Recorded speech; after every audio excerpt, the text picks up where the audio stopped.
Well, what a great night for the Hoosiers. Everybody scored.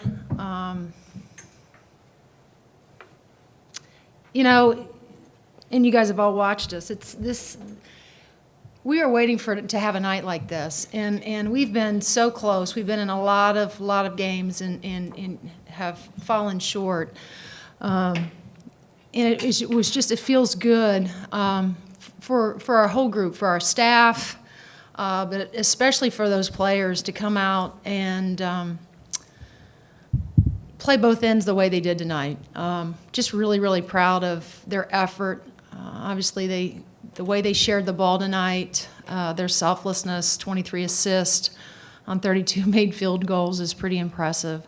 And so it was just one of those nights that we've had a night like this before in the pre-conference, but hasn't quite been like this. Although Michigan State was pretty close to it, where it just seemed like everything was clicking, everything was going right for the Hoosiers tonight. So really happy, really happy and proud of our team and just the resilience.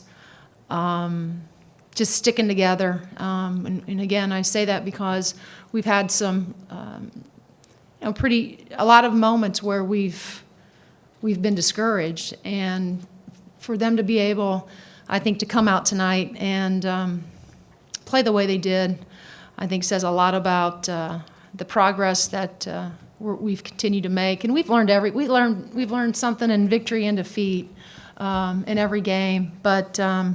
I'm just really proud tonight of this basketball team. And what do you think about, was it the ball movement? What was it that kind of I think that helped, John. I think our ball movement was terrific. Illinois is known for that buzz defense, and that was one of the things that we only had 2 days to prepare for it. And I spoke to some of my colleagues that have seen it before, and they said, it's really something that you got to prepare for. Hopefully 2 days will be enough for your group. And I just thought, especially in the first half, our ball movement against that was tremendous. And like I said, we've worked on it for the last 2 days. But it's unordinary. It's something that you don't have to go against very often. And for us to handle it the way we did with our poise and composure, I thought was key tonight. And then once we started to share the ball, and shots were falling, then it just seemed like it transferred over to anything we were running. I think that our ball movement throughout the whole evening was really good. You talk about how important it is for them to be hitting shots early. Past couple games, they've done that, but haven't really carried it over into the second half. Right. How important was that? Well, I think it's so important. Again, you're dealing with this. There's going to come a point where we don't call them young anymore.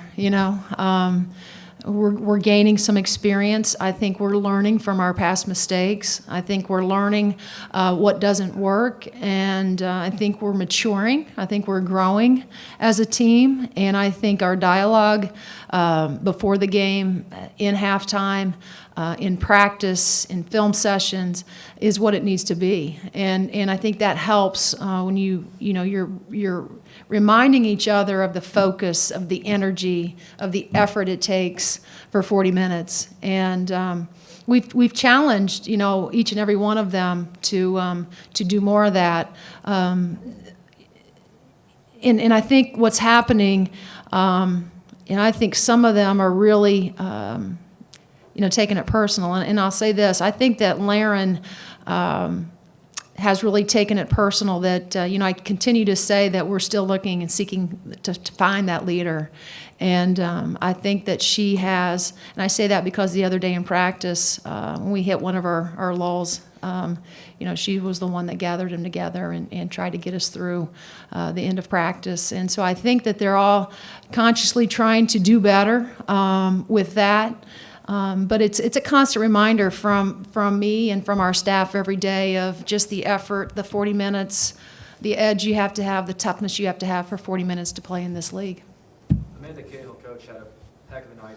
14 points, 10 rebounds, 3 assists, 3 steals, 5 blocks. All around, just a great night. Talk a little about She that. did. And it's been a while since we've seen, we saw those early in pre-conference. It seemed like that was every night, in our pre-conference schedule. She was giving us doubles, and it's a different beast when you're talking about the Big Ten and you're going up against players that are obviously bigger, have more experience, and I think B has been one of those kids that has just stuck with the process, and she continues to be consistent. And sometimes some of the things that she does doesn't show up here.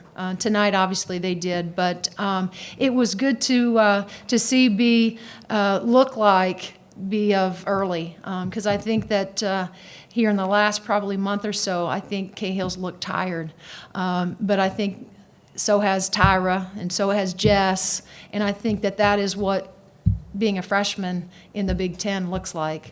And until you experience and until you go through it, you're not quite sure how to navigate, with the balance of academics, traveling, and playing in the Big Ten. And so, we have readjusted some of the things we're doing in practice. We're trying to spend less time, as much time on our prep, but less time with them on their feet. And I don't know if that, like I said, I went really short yesterday because I wanted them to have a lot of energy tonight.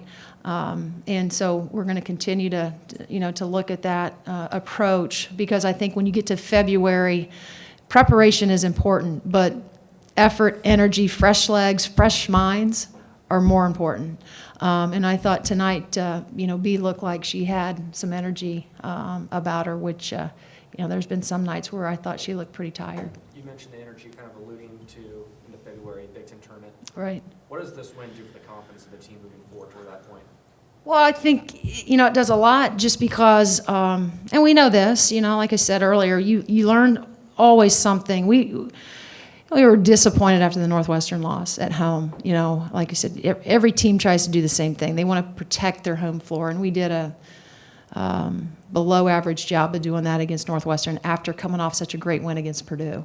And so we were disappointed with that, and then you have the tall task of going into Columbus and playing Ohio State and showing up there and playing really, really well, but still coming up short. And so, I just think that wins like this, absolutely does it give your team confidence, but we get to enjoy this for 24 hours and then get on a plane and go play Iowa. So, we're going to have to regroup here in the next 72 hours, and tomorrow's their day off, and hopefully they'll rest, and then we're going to have to get them refocused to play the number 2 team in the Big Ten. You guys went deep into the second half with them scoring only like 3 or 5 points. What do you think you guys were doing defensively? I just think everybody was, John, everything was clicking for us tonight. It really was. I don't know that it was one thing. I thought defensively we really challenged our kids. Again, I think when the shots are falling and they see that, those splashes, through the net does something for them. Psychologically, it does something for them from a confidence standpoint. Like I said, they move better, they talk more, they're more engaged, they're more enthusiastic. All of those things happen when we hit shots. And so I think that, our defensive performance was a result of what we did on the offensive end, and that was hit shots. How much more dangerous is Amanda if she can hit that 3-point shot? Consistently. And she did that early on. As I mentioned, before we even started practice, she was our best all-around player, but she was money. When I say, every day in practice, when she shot it, it was like, well, that's going in. And again, I think it is. I think it's fresh legs. I think that she has looked and has played a little bit fatigued and tired, a kid that is logging as many minutes as she is right now. Some of these high schoolers, they're in sectional right now. Some of them are done playing. And here we have, 6 games still in the Big Ten tournament. And so I think it's just the adjustment of, playing in college, playing at this level, and playing at such a high level, that we got to make sure that we help B and Tyra, like I said, and Jess and Mara kind of navigate their way through that, because I think that's a challenge for those young kids.